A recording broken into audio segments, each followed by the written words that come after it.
Jó capítulo 8, versículos 5 ao 7, está escrito assim: Mas se tu, de madrugada, buscares a Deus, e ao Todo-Poderoso pedires misericórdia, se fores puro e reto, certamente, logo despertará por ti e restaurará a morada da tua justiça.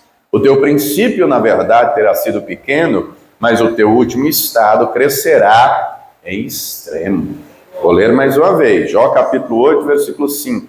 Mas se tu, de madrugada, buscares a Deus, e ao Todo-Poderoso pedires misericórdia, se fores puro e reto, certamente, logo despertará por ti e restaurará a morada da tua justiça. O teu princípio, na verdade, terá sido pequeno, mas o teu último estado crescerá em extremo. Eu pergunto, você crê que essa é a palavra de Deus? E você crê que se buscar ao Senhor de madrugada, o Todo-Poderoso vai te responder? Você crê que se for puro e reto na presença dEle, Ele tem poder de mudar a tua história, a tua situação e te abençoar? Você crê também que Ele vai falar conosco? Então, por gentileza, ocupe suas mãos, vamos dar ao Senhor e a sua palavra, a melhor salva de palmas que você já deu. Feche seus olhos, aplaudindo e glorificando, Senhor nosso Deus e Pai. Deus bendito, santo, amado e todo-poderoso, nos reunimos, meu Deus, para te povoar, para te adorar, para bendizer e engrandecer ao teu santo e poderoso nome. A tua igreja agora te aplaude, te glorifica. Abra os céus agora e receba o louvor da tua igreja. E por essa mesma leitura, vai derramando a tua graça, a tua bênção, a tua virtude e o teu poder. Ninguém veio aqui ouvir o homem falar, o homem não tem nada a dizer, todos vamos ouvir, é a tua voz, é a tua palavra. Também agora então os lábios do pregador, tome agora então a boca do mensageiro, que eu diminua, que o Senhor cresça, remova toda barreira, todo obstáculo e envie a tua palavra com poder e autoridade, e que a tua palavra agora vá e produza o resultado para a qual está sendo enviada, em nome do Senhor Jesus. Diga amém, Senhor.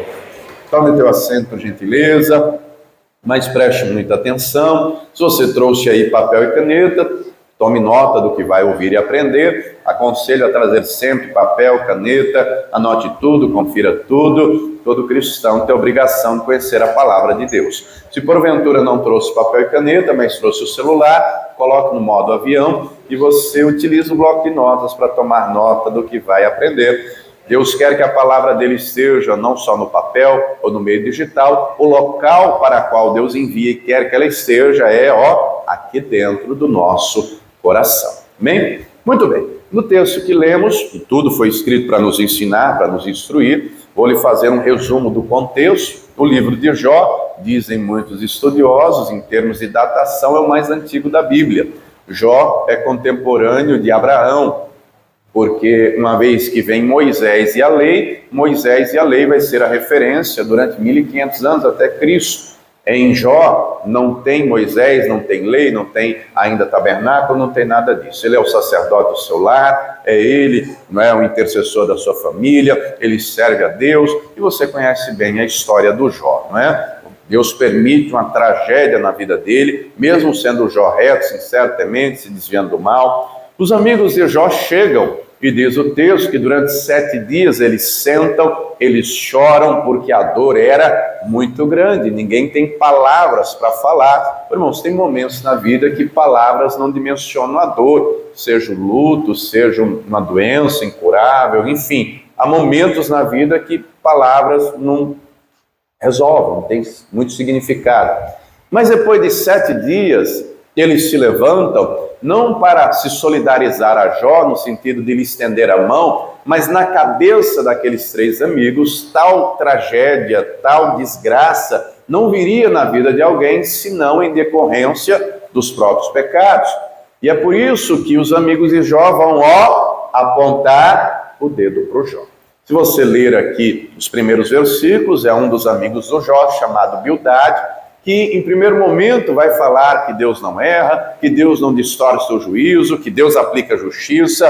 Até aí é verdade? Sim, até aí é verdade. Só que na mente dele, do Bildade, ele parte da premissa que o Jó errou, que o Jó falhou, que o Jó pecou. E obviamente você sabe que não é o caso, né? O próprio Deus elogia Jó diante de Satanás, dizendo que não tinha ninguém na face da terra como o seu servo Jó. Mas esses conselhos aqui que o Bildade dá ao Jó serve não só para o Jó, haja vista que se tornou uma realidade na vida do Jó, porque mesmo em meio a toda luta e todo sofrimento, ele não perdeu a fé. Ele buscava a Deus, não era só de madrugada, ele buscava era dia e de noite. As pálpebras não fechavam, ele não pregava o olho. E o começo foi pequeno, mas o final foi grande em extremo. Lá na frente, Deus virou o cativeiro do Jó, Deus curou o Jó, Deus restaurou o casamento do Jó, Deus deu mais 10 filhos para o Jó, Deus deu o dobro de toda a riqueza que ele tinha e ainda deu a ele 140 anos de vida para ele usufruir. Então, tudo isso aqui se tornou realidade na vida do Jó. E diga para quem está ao teu lado, Deus pode fazer com que tudo isso se torne realidade na sua vida. Agora, compreenda que do texto que lemos, eu separei aqui 3 conselhos, 3 lições que, se fizermos, vamos viver as 2 promessas que o texto traz. Então vejamos então em primeiro lugar. O texto começa dizendo, mas se tu de madrugada buscares a Deus. Primeira coisa, se você quiser anotar, buscar a Deus. Deus espera que o busquemos. Deus quer que o busquemos. Aliás, está escrito em Isaías 55, versículo 6, buscar ao Senhor enquanto se pode, achar, invocar enquanto está perto. A orientação é para buscar a Deus. Encontramos o próprio Deus dizendo a Salomão, quando da inauguração do templo, se o meu povo, que se chama pelo meu nome, se humilhar e orar e buscar a minha face. Encontramos um profeta dizendo ao rei Asa, o Senhor está convosco enquanto vós estáis com ele. Se o buscardes, achareis, mas se o deixardes, ele vos deixará para sempre.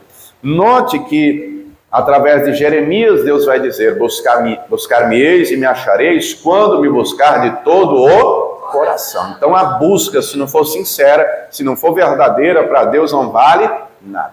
Mas note um detalhe, buscar a Deus, que horário? O que está escrito aí no versículo 5? Se de madrugada.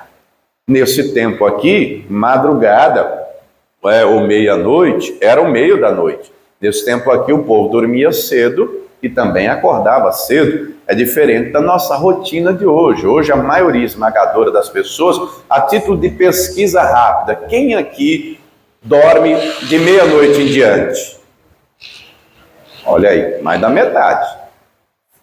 Pois é, vivemos em tempos que a maioria dorme de meia-noite até, 4, 5 da manhã. Dorme muito pouco. Aproveita o gancho para lhe dar uma informação científica preciosa. É muito provável, você que dorme pouco, 4, 5, 6 horas, que você acorde com dor de cabeça, que você acorde mal-humorado, que você acorde estressado. Isso não é demônio, isso é você que não dormiu o tempo devido. Isso é você que não deu ao seu corpo o tempo necessário de recuperação. Se você não dormir direito, é provável que você desenvolva uma enxaqueca crônica. Isso é seríssimo. A ciência hoje mostra e prova com informações científicas o que é verdade bíblica de muito tempo a respeito da importância do sono para o nosso corpo. Tome cuidado, eu já vi psiquiatra falando que tratou gente depressiva, sabe como? Regulando o sono. Regulando o sono, a pessoa estava em depressão porque vivia com a enxaqueca crônica, era remédio para enxaqueca, era remédio para ansiedade, era um monte de remédio. E o psiquiatra foi conversando e percebeu que o problema era o sono. Foi regulando e diminuindo remédio. Quando regularizou o sono de vez, deu alta para o camarada. Sem remédio, sem nada. Olha a seriedade e a importância do sono. Mas, ainda que o sono seja importante para o nosso corpo, obviamente que o texto, a ênfase é no aspecto espiritual. Porque buscar a Deus de madrugada é abrir mão, é renunciar ao sono para buscar a Deus. Obviamente que aqui a instrução não é todo dia, o tempo todo, como a maioria dos brasileiros fazem, né? Vivemos em tempos de gente que é uma rotina 6, 7 dias por semana dormindo pouco, é verdade ou não é? Mas aqui a instrução é no sentido de buscar a Deus de madrugada, separar aquele horário que você poderia estar dormindo para estar de joelho dobrado, para estar clamando, para estar buscando, crendo que o Senhor vai ouvir. Por quê, pastor? Está escrito, Provérbios 8,17, eu amo os que me amam e os que de madrugada me buscam me encontrarão. Diga para quem está ao teu lado, de madrugada, a fila é menor, viu? Tem mais gente dormindo e Deus vê o seu esforço, a sua renúncia, o desejo do seu coração. O salmista vai dizer, à meia-noite me levantarei e louvarei os teus justos juízos. Deus espera você buscando a Ele, e buscando a Ele em todo lugar, seja na igreja, seja em casa, seja no trabalho, especialmente de madrugada. Mas vem o segundo conselho, era para buscar a Deus de madrugada, e buscar a Deus pelo quê? O versículo 5 diz ainda, ao Todo-Poderoso pedires misericórdia. Repito que na cabeça do Bildade, que disse essas palavras, o Jó estava em pecado. E como eu lhe disse, já não é o caso, né? Eu e você, assim como Jó e todos nós, embora obviamente naquela situação Jó não estivesse em pecado, pastor, como é que você sabe disso? Porque está escrito. Você pode ler o capítulo 1 e o capítulo 2, o Jó vai arrancar os cabelos da cabeça, o Jó vai rasgar a roupa, o Jó vai dizer para a mulher, você fala que nem uma louca, mas o texto faz questão de mais de uma vez enfatizar em tudo isso, Jó não, ele se indignou com a situação, ele nunca blasfemou contra Deus, são coisas diferentes, tá? Mas eu e você, assim como Jó, precisamos da misericórdia de Deus. Está escrito que as misericórdias do Senhor são a razão de nós não sermos consumidos. O que é a misericórdia? É não dar aquilo que a pessoa merece. Como assim, pastor? Não dar. Por exemplo, a pessoa aprontou um crime. O que ela merece? Diga comigo, condenação. Ela errou, ela falhou, ela cometeu. O que ela merece? Juízo. Ela merece o pagamento dos seus atos. Misericórdia é chegar e dizer, você merece, mas eu não vou te dar. Eu e você somos pecadores. E o salário do pecado é o quê?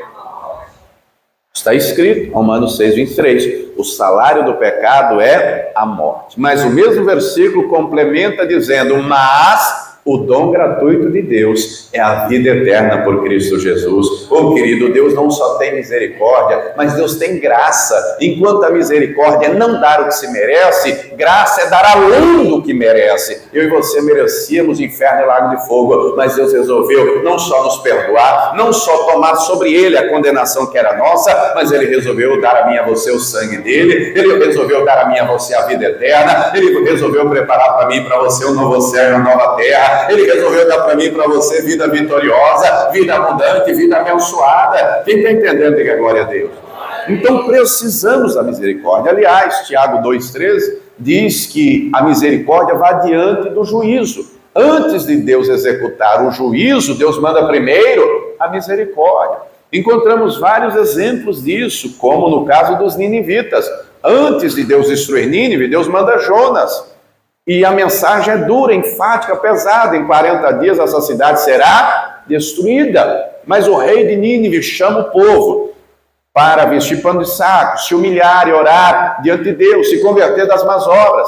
Deus vai ter misericórdia daquele povo. E aquela geração não vai ser destruída, vai ser salva. Jesus dá testemunho disso. Mas aquele juízo que foi suspendido por 100 anos, 100 anos depois vai ser executado. Nínive vai ser varrida da face da terra, vai ser aniquilada, vai ser destruída, porque os descendentes não se arrependeram. Eu e você precisamos da misericórdia de Deus. Só que compreenda que Deus não quer que vivamos só da misericórdia. Diga para quem está do teu lado, Deus tem para você vida abençoada. Como assim, pastor? A vida abençoada é promessa de Deus. Ele vai dizer em Deuteronômio 28, se me ouvir e me obedecer, todas essas bênçãos virão sobre ti e te alcançarão. E não é uma bênção ou duas, é um pacote completo. Só que bênção decorre de obediência. É o seu relacionamento com Deus. E a palavra vai trazer instrução em todos os níveis de relacionamento. A palavra traz instrução como eu e você devemos nos relacionar com Deus, com temor, com reverência, com santidade. A palavra traz instrução de como o marido tem que se relacionar com a esposa e vice-versa. Amar a esposa tem que ser sábia, não tola. Um interceder pelo outro, o pai e a mãe instruir os filhos, A palavra traz orientação de como deve o patrão tratar o empregado tratar o patrão, e assim por diante. Se cumprirmos os princípios que a palavra estabelece, diga para quem está ao teu lado, as bênçãos vão correr atrás de você. Agora, o problema é que muita gente não cumpre nada e quer ser abençoada sem fazer a parte que lhe cabe. Meu irmão, Deus só faz o impossível. O possível somos nós. Por exemplo, Deus exige exclusividade na adoração. Você não pode dobrar o joelho diante do Senhor e dobrar diante da imagem da escultura. Isso é adultério espiritual. Isso é prostituição espiritual. Do mesmo jeito que não pode, não é o casal trair um ao outro, também é adultério. Quem está entendendo, diga glória a Deus. Não pode usar a boca para no culto glorificar a Deus e em casa falar um monte de palavrão. Não combina, não condiz, está errado. Não pode na igreja levantar as mãos para adorar a Deus e usar as mesmas mãos para fazer um trabalho negligente, fraudulento. Não pode, né? Quem está entendendo até aqui, diga glória a Deus. Para vivermos uma vida abençoada, naquilo que depender de Deus, Ele já providenciou tudo. Jesus já veio, morreu, ressuscitou, subiu aos céus, o Espírito Santo está aqui e temos uma palavra completa, inteira, para nos ensinar e nos instruir. Diga para quem está ao teu lado, é só praticar a palavra, é só viver a palavra. O problema é que muita gente é só ouvinte. Ouve, mas não pratica. Ouve, não sei quantas vezes tem que batizar nas águas, mas tem gente mais de ano na igreja que não batiza nas águas. Ouve que sem santificação ninguém verá a Deus, aí santifica só na hora do culto. Entra no carro já quebrando o pau com a mulher, com o marido. Ouve, tem que ser dizimista, ofertante. Ouve, que tem que perdoar, que ser misericordioso. Não adianta só ouvir e não fazer. E aí tem gente que a vida não muda. É anos na igreja, virou religioso, virou frequentador de igreja. Não é filho de Deus, virou um evangélico religioso. Meu irmão, vivemos em tempos que evangélico virou religião. Você não vê a estatística do IBGE, não? Que até a próxima década os evangélicos serão maioria. Outrora o catolicismo era a religião oficial do nosso país. Já não é mais. Agora a maioria esmagadora vai ser de evangélico. Mas não adianta ter quantidade se não tiver qualidade. Jesus deixa esse alerta à igreja. A igreja dele é vencedora, a igreja dele é triunfante, a igreja dele é vitoriosa, porque vive debaixo da palavra dele, porque crê, porque obedece. As portas do inferno não prevalecem contra a igreja do Senhor, porque a igreja do Senhor é coluna e firmeza da verdade. Só pergunto para quem está ao teu lado, você é essa igreja? Porque a igreja somos nós, não é o prédio. São as paredes, as cadeiras, o chão, o teto. A igreja somos nós. E Deus tem para nós uma vida abençoada. Só que nós temos que viver. E para viver essa vida abençoada, vem o terceiro conselho, versículo 6. Se fores puro e reto. Note que, em primeiro lugar, buscar a Deus de madrugada.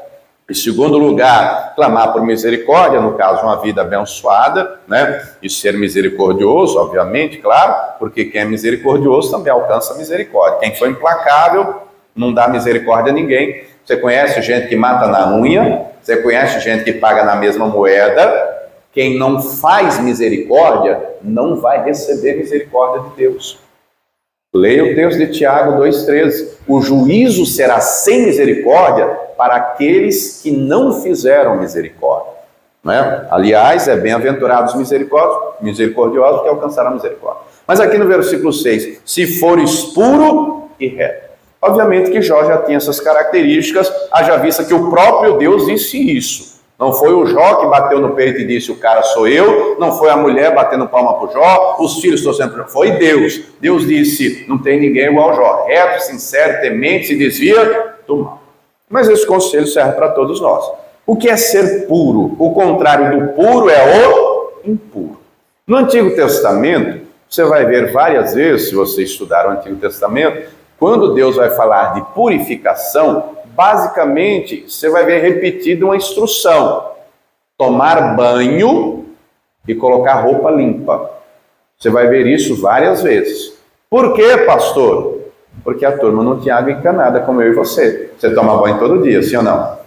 Misericórdia, irmãos, outros não. Não troca de roupa não, é? Misericórdia, fiquei preocupado. Agora, você toma banho, você bota a roupa limpinha? Não, hoje é tão fácil, você tem água encanada, não é? Chega com a roupa suja, tem lá um tanquinho, precisa ser rico para ter um tanquinho, uma máquina de lavar, não. não é? Bota lá, lava. No tempo bíblico não tinha água encanada. No tempo bíblico era banho de cuia, banho de balde. Alguém já tomou aí banho de cuia, banho de balde? Pois é, imagina, sei lá, ter que pegar um balde d'água, não é? Você não vai encontrar a palavra balde, você vai encontrar cântaro, você vai encontrar vaso, que era o que era da época, não é? A turma não tomava banho todo dia. Roupa, a maioria esmagadora tinha pouquíssimas peças de roupa e usava uma, não é? E trocava em ocasião especial, e se furasse, ia remendando, enquanto desse para usar. Hoje não precisa ser rico para ter algumas mudas de roupa. Com R$100 você compra 2, 3, né? É obviamente que tem roupa hoje em dia para todo bolso, né? Enquanto com R$100 você compra uma camisa, uma calça, 2, 3, tem camiseta com R$100 você não compra. Tem camiseta de 100, de 200, de 300, sabe aquela do jacarezinho? Tira uns milão daí para cima, só uma camiseta, né? Mas hoje, nos nossos dias, as coisas estão mais fáceis. Só que essa purificação não adianta ser só do lado de fora. Purificar o corpo no sentido de tomar um banho e botar uma roupa limpa. A purificação maior, diga para quem está do teu lado, é no interior, é dentro, é no coração. Porque é do coração, disse o Senhor, que procede o adultério, o homicídio, a maldade, a inveja, a cobiça, a loucura. O pecado procede do coração. E o povo de Deus tem que ser um povo puro. Diga para quem está do teu lado, você tem que ser puro, viu? Aliás, é bem-aventurados, limpos de coração, porque eles verão Deus. Deus instrui isso desde o Antigo Testamento. Deus vai dizer, por exemplo, você pode ler Levítico 11, aos sacerdotes eles deveriam discernir e diferenciar o puro do impuro, o limpo do sujo, e ensinar o povo à luz da palavra para terem esse discernimento. Encontramos Deus falando a Jeremias, se você discernir o precioso do vil, eu serei contigo e tu serás a minha boca. O povo de Deus tem que se afastar do que é imundo, tem que se afastar daquilo que é sujo, práticas, palavras. Não tem gente que vai lavar a língua com sabão, tem gente que tem que lavar a língua com escova de aço, é mais suja que tudo. Tem que lavar o coração e lavar com o sangue de Jesus, porque o negócio é podre, é sujo. Diga para quem está ao teu lado, deixa Deus te limpar, deixa o Espírito Santo te purificar. Tem gente que às vezes a boca é limpinha, mas o coração é podre. Ô querido, o nosso coração tem que ser limpo, porque se não for limpo, não vai subir para o Monte Santo do Senhor coisa nenhuma. Salmo 24, versículo 3 diz, quem subirá ao monte do Senhor? Ou quem estará no seu santo lugar? E o versículo 4 responde, aquele que é limpo de mãos e puro de coração. Tem que ser puro de coração. Tem um ditado que diz, quem vê cara não vê coração. O homem só vê a embalagem, o homem só vê o que está diante dos olhos. Mas Deus vê o quê? O que está dentro, o conteúdo. Deus vê o que está aqui dentro, Deus vê o que está aí dentro, se é puro ou se não é puro, se está meio sujo. Ô querido, se estiver sujo, pede que a água do Espírito Santo vai limpar. Ô pastor, e se já tiver aquela crosta, você já fez faxina na sua casa? Já teve vez, né? Você sabe que tem sujeira, mas simples assim, que você joga uma água no chão, já tira, sim ou não? Mas tem coisa que você tem que dar uma esfregada, é ou não é? Se a sujeira for pouca no coração, a água do Espírito resolve. Pastor, e se for uma crosta, o fogo do Espírito purifica até derreter, até arrancar, até tirar, mas tem que ser limpo, tem que ser purificado. O Espírito Santo quer purificar, mas ele só limpa, ele só purifica quem quer ser puro. Aliás, Jesus deixou um recado, Apocalipse 22. O injusto vai continuar na injustiça, o impuro vai continuar na impureza, mesmo dentro da igreja. Agora o justo vai continuar na justiça, o puro vai continuar na pureza. É você que escolhe. Eu quero ser puro, você quer ser puro também? Você quer se limpar também? Então seja puro de coração. Mas o texto diz que além de puro de coração, tem que ser reto. E aqui a retidão está se falando de caráter, de conduta, de comportamento. Só pergunto para quem está do teu lado, você conhece gente enrolada? Gente enrolada, você conhece gente enrolada? Irmão, crente enrolado não combina não. Porque o cristão, a palavra tem que ser sim, se é sim, e não se é não. O que passa disso é de procedência maligna.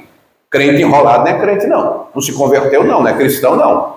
Porque ser reto é ser seguidor de Cristo. O caminho do Senhor é reto. O caminho do Senhor não é tortuoso, não. E se for, a pessoa estiver no caminho torto e pedir, o Senhor aplana o caminho, o Senhor endireita o caminho, Ele endireita as veredas, mas sem querer. Antigamente, quando dizia, fulano é crente, uma pessoa de bem, honesta, bom pagador. Hoje em dia, fulano é crente. E daí? Antigamente se dizia, fulano é pastor, uma autoridade, uma pessoa de respeito, um exemplo na sociedade. Hoje em dia, né, devido a tantos e tantos escândalos por aí fora, fulano é pastor, deve ser mais um ladrão, deve ser mais um estelionatário, adúltero, pedófilo. O negócio está ficando degenerado. Se estão por aí, o problema é deles. Eu quero ser reto, porque o Senhor dá a cada um segundo as suas obras, o Senhor vê cada coração, e o Senhor vai chegar o dia que eu e você, cada um individualmente, prestará conta de si a Deus. Queridos, não podemos esquecer, somos cidadãos do céu, claro, mas somos cidadãos da terra também. Tem que comprar e pagar, tem que falar e cumprir. Quem está entendendo, diga glória a Deus. Tem que ter retidão na conduta, no caráter, no comportamento. O que tem de crente aí que só é crente no nome.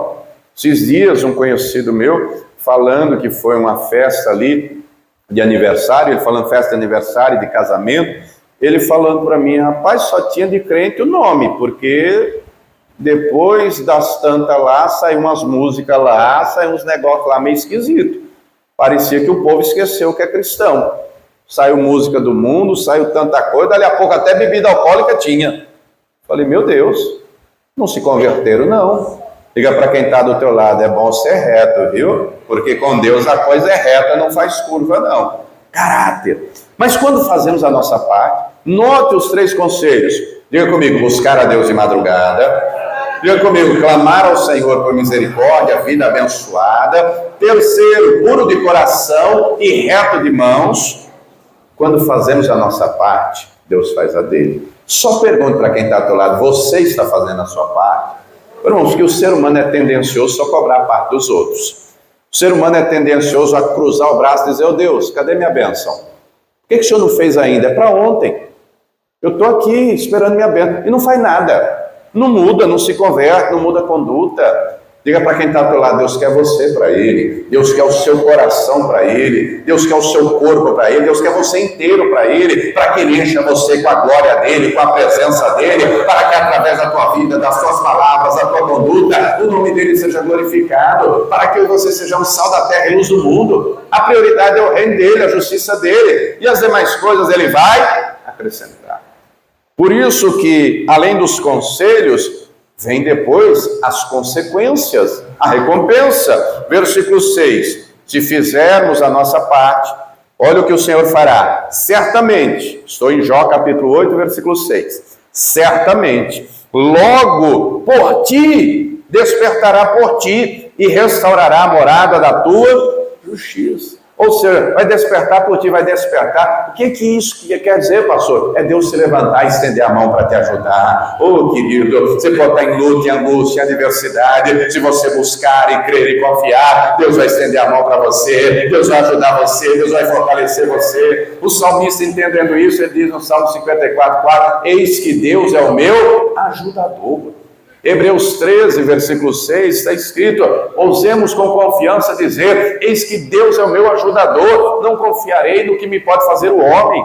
Querido, querida, é promessa de Deus, estender a mão direita e nos ajudar. Diga para quem está do teu lado, o maior interessado em te abençoar é o Todo-Poderoso. Foi por você que Ele morreu, foi por você que Ele ressuscitou, e Ele tem uma eternidade inteira. Se você jogar fora, você não vai usufruir de nada disso.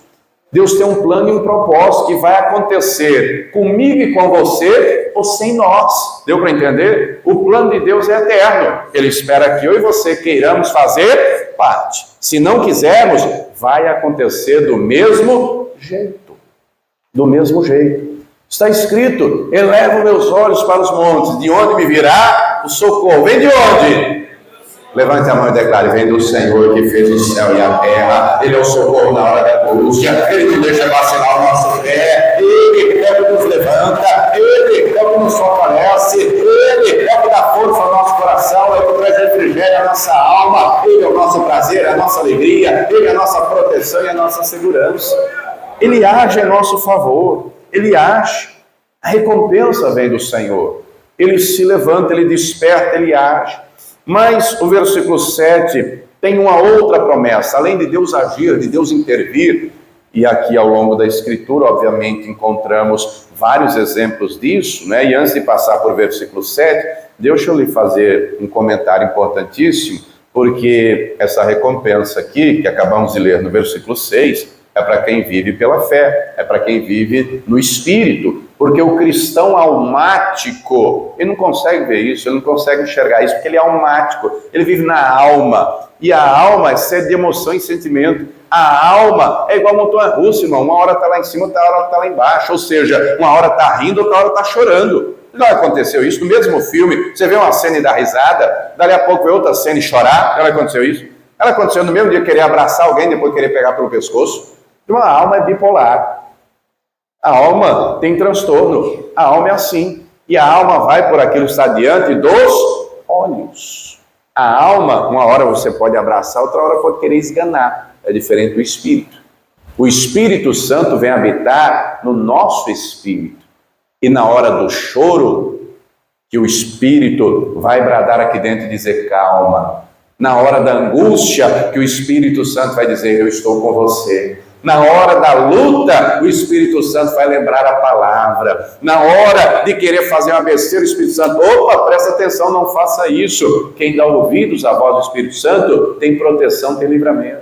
E quem deixa a alma falar mais alto, pastor, vai de mal a pior. Vai se ferir, vai ferir os outros, vai falar sem freio na língua, vai machucar o marido, a esposa, quem está à volta. Você já viu gente descontrolada que descarrega em quem não tem nada a ver?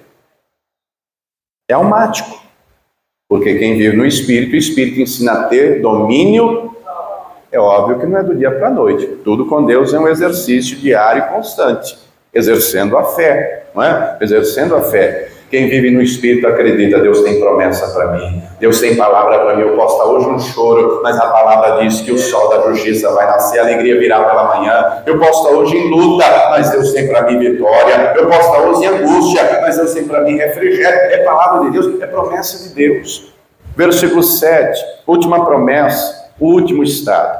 O versículo 7 diz assim: o teu princípio, estou em Jó, capítulo 8, versículo 7. O teu princípio, na verdade, terá sido pequeno, mas o teu último estado crescerá em extremo. Isso se tornou realidade na vida do Jó, não é?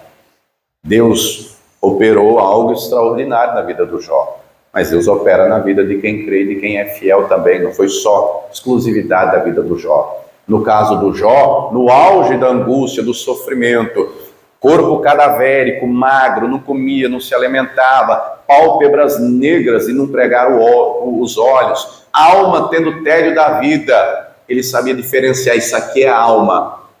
Olha uma declaração de quem está no Espírito: eu sei que o meu Redentor vive, ele se levantará sobre a terra. O irmão, isso declara, quem está no Espírito, quem crê na palavra, que ele vai declarar, ainda que eu morra, eu vou ver o Todo-Poderoso, ele não vai deixar a minha alma abandonada na sepultura. Ô querido, é para quem acredita. Só pergunto para quem está do lado de você: crê? E você acredita que Deus tem poder de mudar a tua história, agir na tua vida? Tem poder para agir na vida do teu marido, da tua mulher, nessa situação? Ô querido, Deus tem poder no céu e na terra. Você pode estar hoje um momento difícil, esse não é o teu fim. Jó acreditou. Deus virou o cativeiro do Jó. Deus tem poder para virar o teu também. O fim do Jó foi doente. O fim do Jó foi falido, quebrado, casamento destruído, família arruinada. Foi esse o fim do Jó? De jeito nenhum. Deus curou ele perdoou os amigos, orou pelos amigos, Deus restaurou o casamento dele, Deus deu novos filhos para ele, Deus deu o dobro do patrimônio, Deus deu longevidade para ele usufruir da bênção de Deus. Mas isso não foi só na vida do Jó. Pega, por exemplo, o José, 17 anos, lançado numa cova pelos irmãos, vendido como escravo, depois jogado na prisão por um crime que não cometeu. Na vida do Jó, a Bíblia não diz quanto tempo durou o sofrimento. Uma semana, um mês, um ano, 10 anos, 20 anos. Na vida do José a gente tem o tempo. Ele foi lançado numa cova com 17 anos e assumiu o governo do Egito com 30. Então foram quantos anos de luta, de sofrimento, de humilhação? 13 anos. Mas valeu a pena ou não valeu? Diga para quem está do lado, vai valer a pena você ser fiel, vai valer a pena você não cair na cilada do inimigo, vai valer a pena você buscar, vai valer a pena você orar, vai valer a pena você clamar de madrugada, vai valer a pena você ser fiel a essa palavra. O princípio pode ter sido pequeno, mas o último estado crescerá, porque melhor é o fim das coisas do que o início dela. Quem crê nisso, diga glória a Deus. Queridos, Deus não deve nada a ninguém. Ele é galardoador de quem o busca. Para terminar, livro do profeta Ageu, capítulo 2. Eu vou ler somente o versículo 9. Se você não for rápido de endereço, vou lhe dar uma dica para facilitar. Vá no Evangelho de Mateus e aí você volta. Antes de Mateus tem o livro do profeta Malaquias. Antes de Malaquias é o livro de Zacarias. Antes de Zacarias é o livro do profeta Ageu. Pequenininho, curtinho, 2 capítulos. Aí você abre no capítulo 2. Eu vou ler somente o versículo 9. Enquanto você encontra, eu vou lhe fazer um resumo do contexto do texto. Deus levanta Ageu para profetizar após o cativeiro babilônico, a turma que regressou da Babilônia. E Deus dá para eles uma missão. A prioridade número 1, quando retornassem a Jerusalém, era reconstruir o templo. Essa era a prioridade. Deus em primeiro lugar. Muito bem, depois de idas e vindas, obras paralisadas, enfim, Deus levanta Ageu para incentivá-los.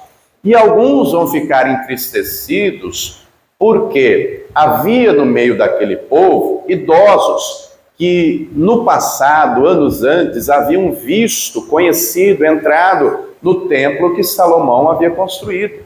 O templo que Salomão havia construído era uma obra faraônica, era um negócio extraordinário, é uma das 7 maravilhas do mundo antigo. Você consegue imaginar esse fogo aqui, ao invés de isopor, ser de ouro? Você consegue imaginar aqui, em vez de ser tinta, nessas paredes, ser prata? Você consegue imaginar todos esses utensílios aqui, tudo de ouro puro? Era assim o templo. Salomão levantou um negócio bacana, luxuoso, né?